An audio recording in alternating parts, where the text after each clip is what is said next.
katika kaunti ya Nyeri eti kwamba kinara wa chama cha DCP Rigathi Gachagua amefichua kuwa kuna njama ya kuiba kura katika uchaguzi mkuu wa mwaka 2027. Akizungumza nyumbani kwake eneo la Wamunyoro, kaunti ya Nyeri, wakati wa mkutano na wakazi wa kaunti ya Isiolo, Gachagua amebaini kuwa Rais William Ruto na Waziri wa Madini Ali Hassan Joho wanashirikiana na tume ya uchaguzi na mipaka nchini IEBC kufanikisha wizi wa kura katika uchaguzi mkuu ujao.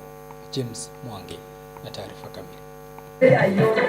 Uchaguzi mkuu wa mwaka 2027 unapozidi kukaribia, kinara wa DCP Rigathi Gachagua amejitokeza na kufichua kuwa Rais William Ruto pamoja na Waziri wa Madini Ali Hassan Joho wanashirikiana na tume ya IEBC kuendeleza njama ya wizi wa kura katika uchaguzi huo mkuu. Wakiwa na Joho na Vice Chairman wa IEBC, ecosystem wanataka kulete ya kuiba uchaguzi, ambaye ni details imebaki tu kidogo.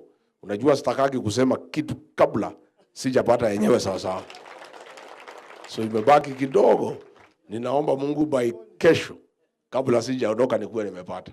Ameendelea kukosoa utendakazi wa serikali ya Rais Ruto, akibaini kuwa rais alishirikiana na Waziri wa Usalama wa Ndani Kipchumba Murkomen kufuja fedha za wizara hiyo, jambo ambalo limechangia katika kudorora kwa usalama humu nchini. DCI wameniongelesha, National Intelligence Service wameniongelesha. Shida ni kwamba ile pesa ya security operations Kasongo amechukua yote.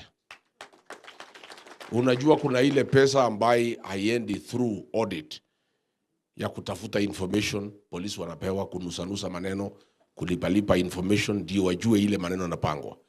Hii pesa yote pale internal security zaidi ya 5 billion shillings ambaye ni ya security operations, Kasongo na Murkomen wamechukua yote. Amebaini kuwa Rais Ruto anaendeleza juhudi za kuwatafuta baadhi ya viongozi wa upinzani ili waungane katika uchaguzi mkuu mwaka ujao, akiweka wazi kuwa kamwe hawezi kubali kushirikiana na Rais Ruto kwa njia yoyote. Anasema niko tayari kufanya kazi na viongozi wote isipokuwa Rigiji.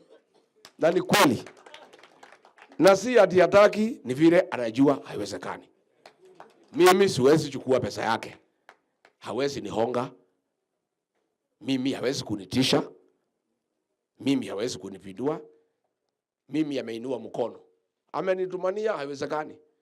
Na Kasongo umefanya mzuri kuambia Wakenya ya kwamba mtu hamwezi elewana na yeye Rigiji. Lakini hawa wenzangu wanasema ati anaweza fanya kazi na nyinyi.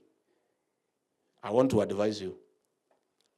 Wewe ukishawishiwa na Kasongo uchukue pesa yake ama kuongelesha kutishe uende kwake, utaenda peke yako. Hakuna mwananchi atakufuata. James Mwangi, Undugu TV.